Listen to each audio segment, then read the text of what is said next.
expressed on the following program are those of the host and not necessarily those of staff, management, or ownership.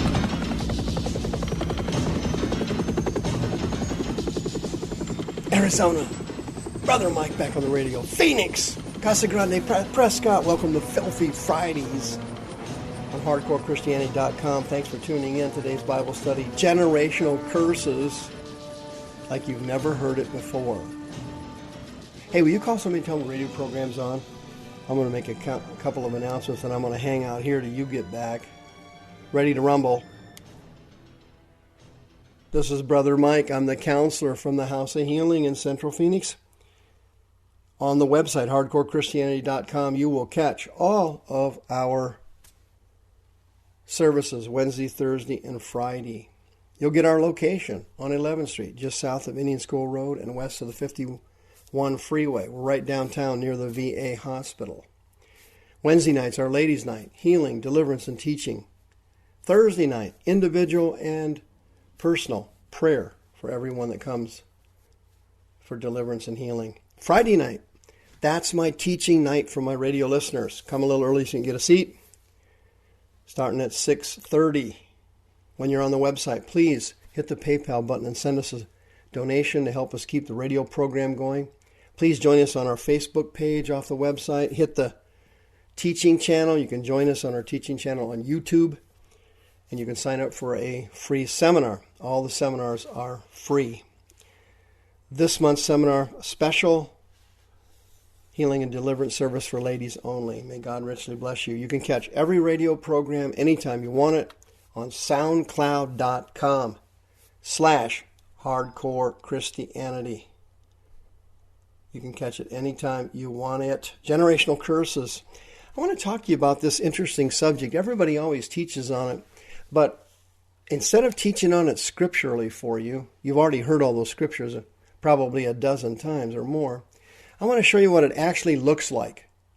I want to show you what a generational curse looks like. Generational curses and all curses are teleported, transported by spirits. Okay, that's the first thing you have to remember. All curses are transported or teleported by demons. Okay, so hypothetically, I'm a witch right now and I'm sitting in Ghana somewhere and I want to put a curse on somebody in Nigeria. Okay, that curse, I go through a ceremony, I appease and please the demons, and the demons then take that curse to that person.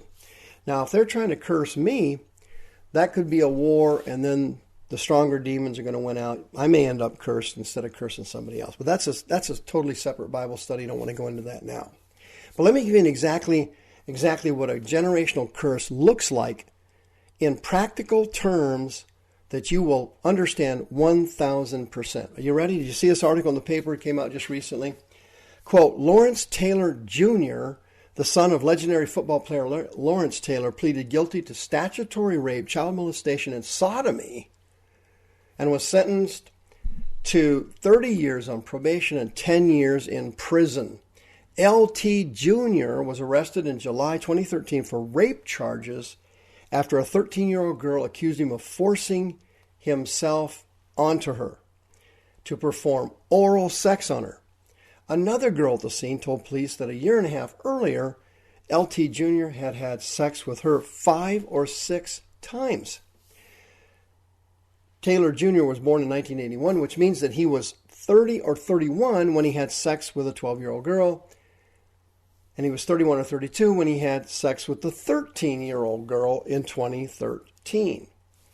10 years in prison. When he gets out, he's got to serve 20 years on probation. Now, what's the importance of that story?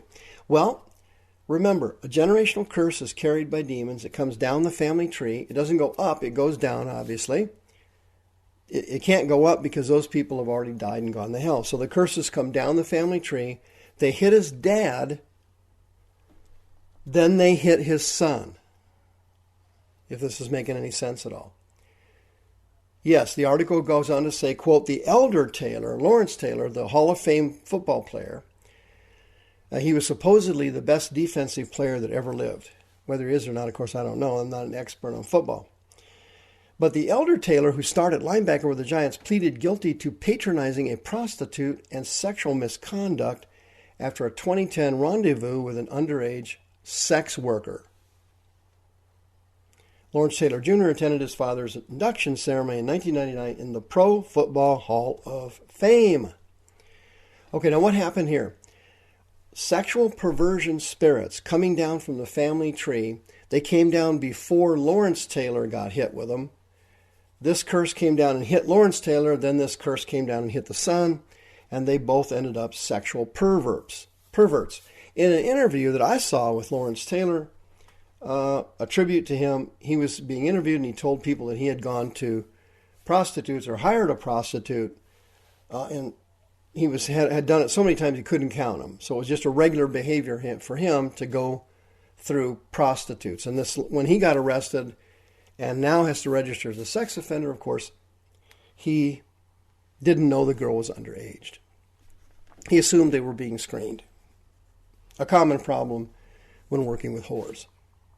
Now, let's go back to 2009, Lexington, Missouri. The Moeller family, check it out. Burrell Moeller Sr. was charged with 1 count of forcible rape with a child less than 12 years old. 2 counts of felony rape and 2 felony counts of using a child in a sexual performance. Burrell Moeller Jr. later was charged with 1 felony count of deviant sexual assault with a child less than 14 years of age and 2 counts of using a child in a sexual performance. Later on, another brother, Roland Neal Moeller, 1 felony count of use of a child with a sexual performance. Another relative, David A. Moeller, 1 felony count of forcible rape with a child less than 12 years old by use of forcible compulsion. Later on, guess what? Yeah, you guessed it. Jared Leroy Moeller, 1 felony count of forcible rape with a child less than 12 years old by use of forcible compulsion. 1 felony count of forcible sodomy, knowingly having deviant sexual intercourse with a child less than 12 years old by use of forcible compulsion. 2 felony counts of use of a child in a sexual performance. What's going on there? Well, what you're seeing there is a real life, in living color, result of a generational curse. The sexual perversion demons come down through the family tree from people who started sinning somewhere up the tree. Grandpa, grandma, great-grandpa, great-grandma, great-great-grandpa, great-great-grandma. Somebody up the tree or other relatives let in these horrible spirits into the tree through evil, wicked, iniquity, lust, and sin. And these demons, once they get in the family tree, they don't leave, they go down. They don't jump over to another tree, they stay in that tree. And as you can see, the pattern of sexual perversion just goes right down the tree. Grandpa, father, son, and on it goes. Grandson, there it goes. The demons bring the curse to each person. Hey, let's move to Arizona in 2014. The Heather Orr case. Frank Hertel, age 51, pleaded guilty in Ohio to rape and gross sexual imposition and was sentenced this week to 19 and 95 years in prison. What happened on this case was, it happened here in Arizona and then later in Ohio. He had been sodomizing and sexually abusing his own daughter, Heather Orr, since she was 3 years old. And when she became an adult and got married, she tried to pursue this matter, and her dad, Frank Hertel, he left and went to France with her mother. Okay, and he disappeared, and he'd been disappeared, or in hiding, I should say, for 9 years. And she hunted him down through the sin of his father. The sin of his father. His father had been convicted in London of $1.2 million tax fraud, a billing scheme against the Canadian government. And he was arrested in London's Heathrow Airport in Canada, caught him and sued him. So you can see here where somehow, some way up this family tree, spirits of lust had got into this tree and cursed this family. And then it came down the tree. The dad had a lust for money, and the son had a lust for sex and pedophilia, and literally abused his own daughter for years, starting at age 3. Can you imagine having intercourse with a child that's 3? I mean, that isn't even on the radar of 99.9% of human beings. Even if you've got demons, that's not on your radar. But this thing came down through the family tree, and you can see how these curses move. They move down, they don't move up. How about the Bargo case in Florida last year? Do you remember that? Michael Bargo, age 21, had been found guilty of masterminding the beating, shooting, and dismemberment and burning of the body of Seth Jackson, age 15. And during the sentencing of this 21-year-old kid, his mother gets up on the stand and explains to the judge and the jury, and the reason she was doing it was because she was trying to save her son's life. They were going to execute him or go for life in prison without parole. The mother got up there and explained that Michael Bargo Sr. encouraged the boy to write insults about his mother when he was young on the sidewalk with chalk, and that his dad would burst out violently on a regular basis in front of the boy, scaring the kid to death. And later on, when their son became a teenager, he would exhibit very similar aggressive and bizarre behavior. She told the judge and the jury that he would explode for no reason and get angry and rageful. And after his father moved to Florida and left the mother, the young boy stayed with the mother. And she said that he was out of control one night and just ran out the back door and laid down in the middle of the street for no reason.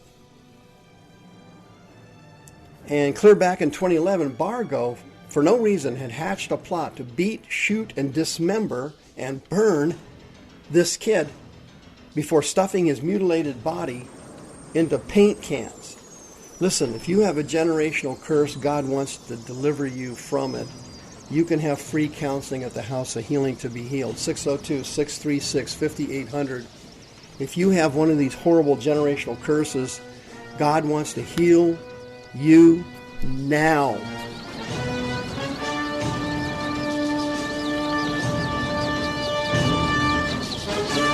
The views expressed on the preceding program are those of the host and not necessarily those of staff, management, or ownership. This program has been sponsored by Michael W. Smith.